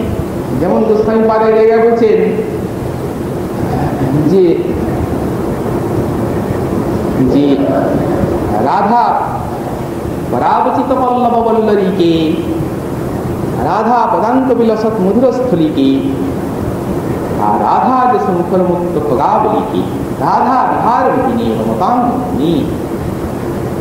সাধক চিন্তা করবেন রাধারানী বিহার ভূমি কালিন্দীর এই স্থানটা সর্বদা তিনি বিহার করে বেড়াচ্ছেন। শ্রীয় প্রাণনাথের সঙ্গী মদন গান গাইতে গাইতে রাস্তাবিনী চলেছেন সখী মঞ্জরি গণ কর্তৃক বেষ্টিত হয়ে। কালিন্দীর ফুল সেই যুগল রূপে আলোকিত হয়ে আছে, অজস্র সৌন্দর্য মাধুর্য ধারা চারদিকে উচ্ছ্বলিত হচ্ছে। বৃন্দাবনের পশু পাখি স্থাবর জঙ্গম, আকাশ বাতাস সেই যুগলের মাধুর্যে স্তব্ধ হয়ে আছে। কিঙ্কিণী বাতাস করে করে যাচ্ছে। কোন সময় রাধারানী প্রাণনাথের কণ্ঠ ত্যাগ করে সখীগণ সঙ্গে কুসুমচন করছেন। রাধা করাবচিত পল্লব বল্লরীকে, বৃন্দাবনের বৃক্ষলতা ধন্য রাধারানী স্বয়ং নিজের হাতে প্রেমময় হস্তস্পর্শে যে লতার থেকে বৃক্ষের থেকে ফুল তুলছেন। ফুল তুলতে তুলতে বিশাখা বলছেন রাধে তুলবে না, তুলবে না, ওই লতার ফুল তুলবে না, তা কৃষ্ণ পক্ষ সরসা লতাটা। রাধারানী ফুল তুলছেন তো লতাটা বসনটা কাটাতে লেগে যাচ্ছেন, ফুল তুলে তুলে যাচ্ছেন। বৃন্দাবনের বৃক্ষলতা এক গাছে সব ফুল দেয় না, দিতে পারবে, কারণ কল্পতর বধুমা দেয়। ধনরত্ন তো দেই না, ফল ফুল বিনামে কেমন আমাকে অন্য ধন, আর এরাও দিচ্ছে। কেন দিচ্ছে না? ওই মাধুর্য ভাবটা যাতে নষ্ট না হয়ে যায়। এরপরেই আমরা সেই ভাবে তার যে মাধুর্য ভাবটা না, ঐশ্বর্য ভাব এলে তো লীলা রসটা নষ্ট হয়ে গেল। তো এই জন্য এরাও চাচ্ছেন না। আর একটা গাছে সব ফুল দিতে পারলেও দিচ্ছে না। যদি দেয় তাহলে প্রাণনাথের জন্য রাধারানীর যে প্রত্যেক বৃক্ষের নিকটে যাওয়া এটি সম্ভবপর নয়। তো কি করে হবে? তাহলে সেবার যে একটা আগ্রহ উৎকণ্ঠা আছে, সখী মঞ্জুরি বলে সেটি পূরণ হয় না। গাছে গাছের কাছে যাচ্ছেন, ফুল তুলছে, এক কাটায় লেগে গেল বস্ত্রটা। দেখেছেন বিশাখা, বলছেন দেখো তোমার বসন আকর্ষণ করছে, লতার ফুল ভালো নয়, ওটা কৃষ্ণ পক্ষ সরসা। পেছনে কৃষ্ণ আছেন তো, মানে এমন সুন্দর কথা বলছেন পরিহাস রসের সঙ্গে, আর কিঙ্করি বাতাস করতে করতে রাধারানীকে সেগুলি শুনছেন আর রসের সাগরে ভাসছেন। রাধারানী বলছেন, সখী কেন কৃষ্ণপক্ষ সরসা বলছো? ও তো শুক্লপক্ষ সরসা, এটা তো শুক্লপক্ষ তোমার মনে নেই? তো শুক্লপক্ষেই ফুল ফুটেছে।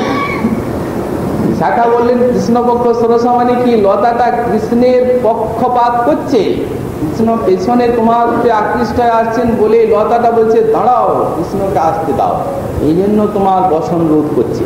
লতাটা ভালো নয়, কৃষ্ণের পক্ষপাতী, অতএব এর ফুল নেও না। শাখাই ফুটেছে। রাধারানী কৃষ্ণপক্ষ সরসা বলতে কৃষ্ণ পক্ষে ফুটে না তার ফুল, সেই অর্থটা অবলম্বন করে বলছে সখী এটা তো শুক্লপক্ষ, কৃষ্ণপক্ষ নয়, এই তো ফুল ফুটেছে, কৃষ্ণপক্ষ সরসা কে বলল? আর লতাটা আমার বসন আকর্ষণ করছে কেন জানো? আমার বিরহ সে সইতে পারবে না করে। লতাতে স্বামী বিরক্ত বৃন্দাবনী যমুনা যে বিফলতা, তো দেবীটি আমার এই জ্ঞান আছে। লতাটা সিনেময়ী লতা বসনটা আকর্ষণ করছে, ঠাকুরানী বলছেন আমার বিরহ সইতে পারছে না বলে আকর্ষণ করছে। আবার হয়তো যেতে যেতে কোন ফুল তুলছেন রাধারানী, আকুতি ভরে তুলছেন, পাচ্ছেন না, তখন হয়তো শ্রীকৃষ্ণ ডালটা নামিয়ে দিচ্ছেন, রাধারানী সেই ফুলটিকে যেমনি ধরেছেন তেমনি ডালটা ছেড়ে দিচ্ছেন। সেই ডালকে ধরেছিলেন ভালো করে, ফুলটা তুলে বলে যেমনি ছেড়ে দিলেন তেমনি উপরে উঠে তুলছেন। তখন কৃষ্ণ একটু দূরে যে হাততালি দিয়ে হাসছে, ওদিকে শ্রী ললিতা বিশাখা, রাধে ললিতে ললিতে বিশাখে এসো এসো এসো এসো কাঁদছেন রাধারানী। তখন আবার ধীরে ধীরে তারা ডাল কেটে নোয়াচ্ছে। আস্তে আস্তে তুমি করে দেখছেন চরণটা খুব স্বামিনী ভয় পেয়ে গেলেন, ডালটা নোয়া আস্তে আস্তে আস্তে আস্তে চরণটা পৃথিবীতে পড়লো। রাধা পদাঙ্ক বিলাসত মধুরস্ফলিতে, চরণের সৌন্দর্য এমন ভাবে ছাপগুলো চরণের থেকে পৃথিবীতে লাগলো, কি মধুর হয়ে উঠলো বৃন্দাবনের বনভূমি। পাখি গান গাইছে জয় রাধে জয় রাধে জয় রাধে, রাধা যশ মুখরমত্ত ভগাবতীকে। এখন সাধকের এইগুলির অনুভূতি চায়, অনুভবই হচ্ছে সাধনার রাগ। যদি ইচ্ছেই অনুভব না থাকে তাহলে তিনি যে রাগ সাধক এর কোনো পরিচয়।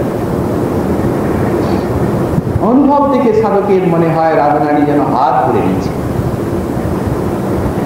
পূর্ব অনুভূতিগুলি পর পর অনুভূতিকে টেনে আনে। অনুভবের রাজ্যে নিজে তিনি চাচ্ছেন, অনুভূতি দিয়ে আস্তে আস্তে নিজের চরণের দিকে এগিয়ে যাচ্ছে। দদামি বুদ্ধি যোগম, ঐশ্বর্য ভাবের যারা ভক্ত তাদের জন্য এখানে বুদ্ধি যোগ বলতে উত্তম উত্তম ভক্তি বিষয় বুদ্ধি, আর মাধুর্যের উপাসক যারা তাদের এখানে বুদ্ধি যোগ বলতে অনুভূতি অনুভব। অতএব এই অনুভব নিয়ে আর সেই কালিন্দী কুঞ্জে রাধারানী লীলা চিন্তা করতে চাচ্ছেন। লীলাটা চিন্তা করবেন এই অনুভূতি নিয়ে। আর বললেন কলিত রীতিকলিত মোহদার মাধুর্য ভাব, আর হৃদয়ে মোহদার মাধুর্য ভাব নিয়ে আমি সেই লীলাকে চিন্তা করব। যেমন বৃন্দাবনের লীলাকে চিন্তা করবেন, সেই বৃন্দাবনের রূপটি তো বললেন, এরপর ভাব কি ভাব? হৃদিকলিত মোহদার মাধুর্য ভাব। এখানে মহা উদার মাধুর্যময় ভাব। মাধুর্যময় ভাব না হলে তো বৃন্দাবনের ভোজনই হবে না। মাধুর্য ভাব কাকে বলা যায়? শ্রী বিশ্বনাথ চক্রবর্তী পাদ বললেন, ঈশ্বর ইতি অনুসন্ধানী সম্ভ্রম গন্ধস্য অনুগমা স্বীয় ভাবস্য অতিস্থর্যম এব যৎপ্রতিপাদ তদেব মাধুর্য জ্ঞানম। মাধুর্য জ্ঞান তাকেই বলা যায়। শ্রী বৃন্দাবনের তিনি বৃন্দাবনের তিনি সমস্ত অসুরাদিও বোধ করছেন, কিন্তু অসুরবধের সময় ইনি যে ঈশ্বর এই বোধটাও আছে তো ব্রজগোপীগণের সেটি আছে।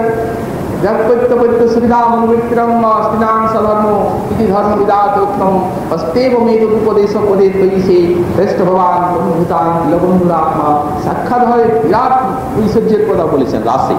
এবং প্রার্থনা বাণী বলেন প্রত্যেকার ঐশ্বর্য কি থাকতে পারে? পরমাত্মা, তুমি আত্মার আত্মা, তোমার নিয়েই তো পতিপুত্র ইত্যাদি প্রিয় হয়, অতএব তুমি আর কোন পতিপুত্রের সেবার কথা বলছো, পতি ইত্যাদি সেবার কথা বলছো? সব ত্যাগ করে তোমার যখন সেবার আশায় এসেছি, হে পরমপতি, হে পরমাত্মা, তুমি সমস্ত জীবেরই প্রভু, তুমি আমাদের সেবা দিয়ে ধন্য করো। এর থেকে আর ঐশ্বর্য ভাব কি থাকতে পারে? কিন্তু যখন তাকে ভগবান বলে জানছে, ভগবান বলেই তো স্বীকার করছে, নিজের মুখেই বলছে। ঈশ্বর ইতি অনুসন্ধানে, যদিও এই অনুসন্ধানটি আছে, তথাৎ এমন একটা ভাব অন্তরে আছে যে স্বীয় ভাবস্য শৈথিল্যম, সে ভাব মানে নিজের যে ভাবটি আছে সেই ভাবের যে পরিপুষ্টি হয়ে যাচ্ছে, ভাবটি শিথিল হচ্ছে না। যখন এত বড় ঐশ্বর্য বলছেন তুমি পরমপতি পরমাত্মা, তখনই বলছেন সিঞ্চান মনস্পরাম পুরোকিন আশা বলুক কলগে নচিত পরম বিরহজ্জাযুক্ত দেহা জানে ন জাম পদয় পদবিন সখেতে। হে সখী, তুমি অর্ধামৃতের দ্বারা তোমার এই হাস্য, তোমার এই মধুর রূপ দেখে তুমি আমাদের অন্তরে যে আগুন তুলে দিয়েছো, তোমার এই অর্ধামৃত সেচনে তা নির্বাপন করো, তা না হলে আর বেশিক্ষণ আমরা থাকবো। অর্থাৎ তুমি অগ্রামিত দিতেই দিয়ে একটু বিলম্ব করো, তাহলে আমরা সবই মরে যাবো। চিন্তা করে দেখুন কত মাধুর্য ভাব। অতএব মাধুর্য ভাব নিয়েই তো ব্রজের সাধনা হবে। আর এদের চমৎকার কিন্তু রাধা কিঙ্করের ভাবটি আবার বহুদার মাধুর্য ভাব। উদার কাকে বলা যায়? উদার মানে আত্মেন্দ্রিয় সুখবাসনা শূন্য নির্মল কৃষ্ণেন্দ্রিয় সুখবাসনাময় ভাবকেই উদার ভাব। ভাবের বস্তু ভাবি তো গ্রাহ্য। দার্শনিক বললেন যে বেদান্ত স্পর্শ শূন্য বিষয়াকার আকারিত চিত্তবৃত্তির নাম হচ্ছে ভাব।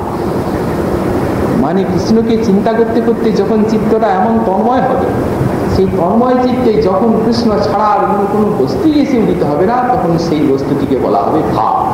এখন ব্রজগোপীর যে ভাব, সেই ভাবটি মোহদার মাধুর্য ভাব।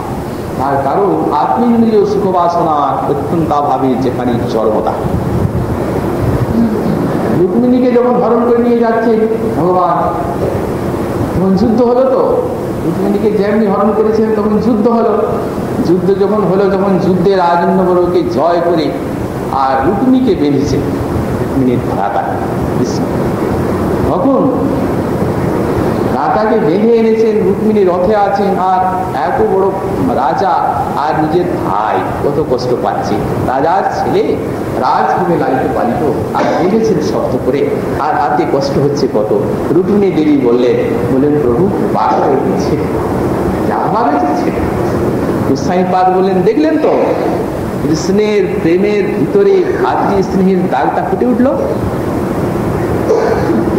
কিন্তু এদের স্বচ্ছ ধৌত বস্ত্রে যেইছে নাই কোনো দাগ, এদের পাবেন না। লোক ধর্ম, বেদ ধর্ম, দেহ ধর্ম, কর্ম, লজ্জা, ধৈর্য, দেহসুখ, আত্মসুখ, মর্ম, দুস্তর্য, আর্যপদ, নিজ পরিজন, স্বজনে করে যত কারণ দর্শন, সর্বত্যাগ করি করে কৃষ্ণের ভজন, কৃষ্ণ সুখ হেতু করি প্রেম সেবন, ইহাকে কহিয়ে কৃষ্ণের সুখ গঙ্গা, স্বচ্ছ ধৌত বস্ত্রে জইছে নাহি কোনো দাগ। নিজেই শ্রীমুখে যত্তে সুজাচরণাম্বুজনস্তনী এই শ্লোকে বিজিতির শেষ শ্লোকে নিজের মুখের থেকেই বেরিয়ে এসেছে। বস্তুত আত্মেন্দ্রিয় সুখ বাসনা অত্যন্ত ভাব গোপিকার প্রেম। গোপিকার নাহি নিজ সুখ, আত্মসুখ দুঃখে গোপীর নাহি করো, যার কৃষ্ণ সুখ হেতু করে সুখ করলাম, কৃষ্ণ লাগে আর সব করি পরিত্যাগ, কৃষ্ণ সুখ হেতু করে সুখ করলাম, এটি হচ্ছে উদার।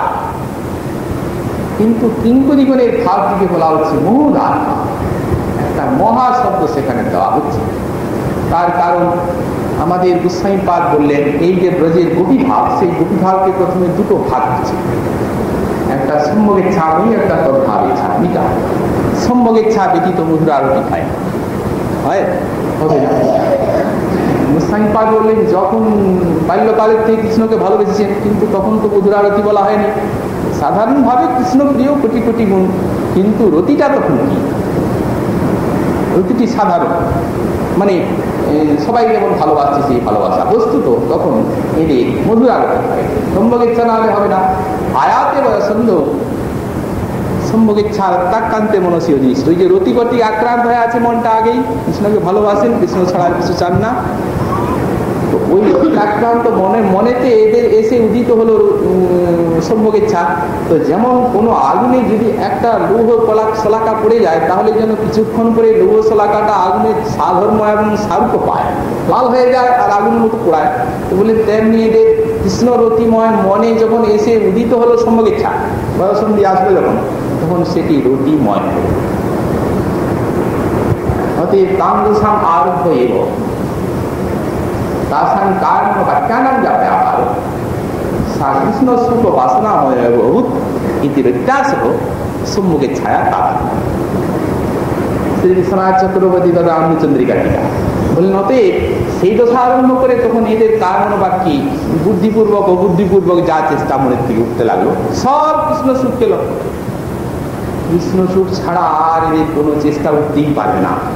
আত্মসুখ দুঃখে এই জন্য গোপীর নাহিত বিচার, কৃষ্ণ সুখ হেতু করে সুখ, কৃষ্ণ লাগলে আর সব পরিত্যাগ, কৃষ্ণের জন্য সবই পরিত্যাগ করেছে। আচ্ছা, কিন্তু সুখ চান না বলে যে সুখ পান না তা নয়। গোপিকার নাহি নিজ সুখ অনুরোধ, তথাপি বাড়ই সুখ করিল বিরোধ। এ বিরোধের একমাত্র দেখি সমাধান, গোপিকার সুখ কৃষ্ণ সুখে পর্যবসান। এখন এদের যেহেতু সুখবাঞ্ছা নেই, সম্ভোগেচ্ছাটা থাকলেও সুখবাঞ্ছা নেই, কিন্তু সম্ভোগেচ্ছাটা আবার একটি হচ্ছে সম্ভোগেচ্ছাময়ী নায়িকা ভাব, আবার একটি হলো তদ্ভাবেচ্ছাত্মিকা। তদ্ভাবেচ্ছাত্মিকা তাসাং ভাব মাধুর্যকারিতা। যেমন ললিতা বিশাখাদি সখীগণ, তারা কৃষ্ণের সঙ্গে শ্রী রাধারানীর মিলন কামনা করছেন, নিজের সঙ্গে মিলন কামনা করছেন না।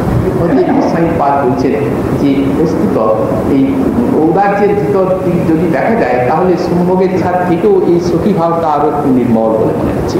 কারণ যখন নিজের সঙ্গে কিছু কামনা নাই, এখানে কৃষ্ণের সঙ্গে মিলন কামনা আছে রাধারানী।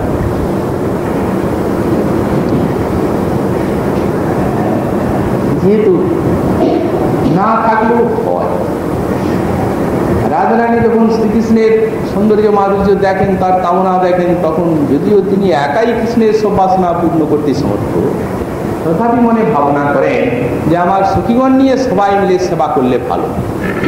নানা ছলে কৃষ্ণের বেড়ি সঙ্গম করায়, আত্মা কৃষ্ণ সঙ্গ হইতে কোটি সুখ পায়। এই মতো অন্যান্য করে রসপুষ্ট দাসবার প্রেম দেখি কৃষ্ণ পুষ্ট। কিন্তু সেইখানেও এরা জয়লাভ হয়েছে।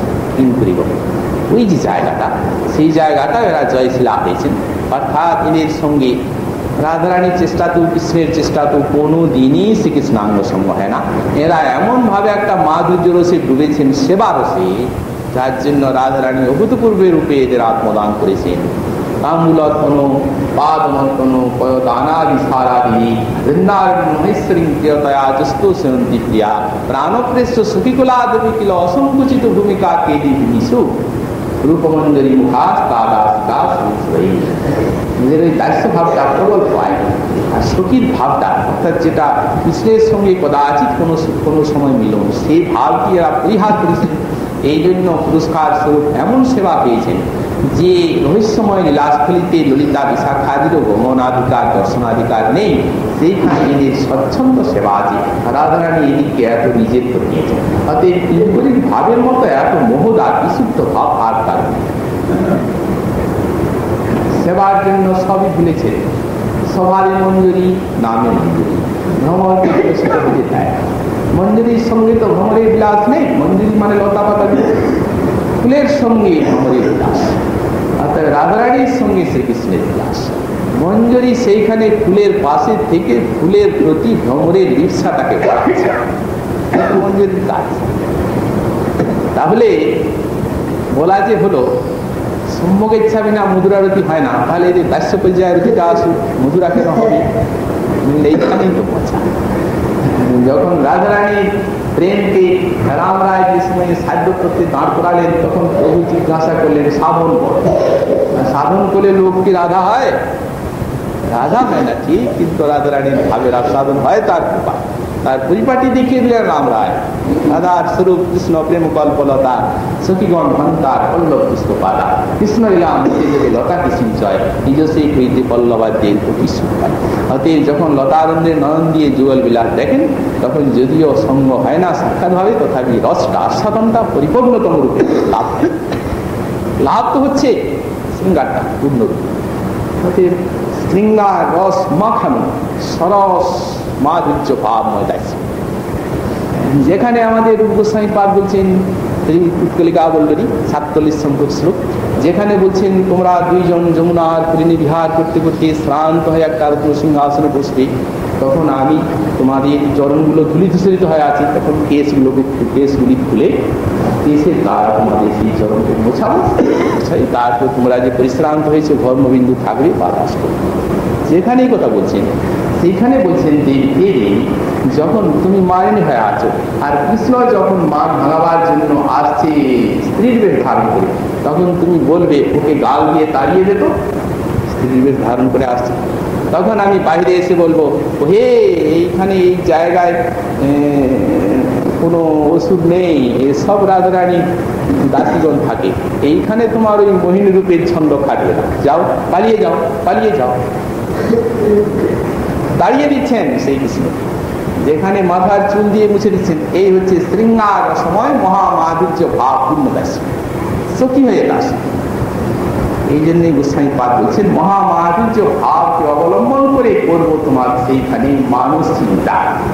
আর একটি বলেছেন কেমন রাধার চিন্তা করবে, কোন জায়গায় ভাবনা করবো লীলাটা, এবং কি ভাব নিয়ে ভাবনা করবো, এবং কেমন রাধার চিন্তা করবো।